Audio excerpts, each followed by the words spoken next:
Nah, misalnya nih kita anggota member pengawas ya sekarang ya misalnya ya.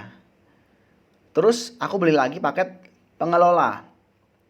Nanti sistemnya kita per hari itu bisa selesain 10 misi plus 30 misi. Jadi per hari kita bisa selesain 40 misi. Dan gajinya itu mengikuti paket yang paling tinggi yang kita daftarkan. Nah, kalau misalnya kita daftar paket pengelola, berarti gaji per hari, per misi itu Rp3.200. Dan misi yang bisa diselesaikan per harinya adalah 40 misi. Nah, kalau di sini aku udah beli paket staff, pengawas, dan pengelola. Jadi aku beli 3 paket ya. Jadi per hari aku bisa selesaiin 30 misi plus 10 misi plus 5 misi. Jadi totalnya per hari aku bisa selesaiin 45 misi.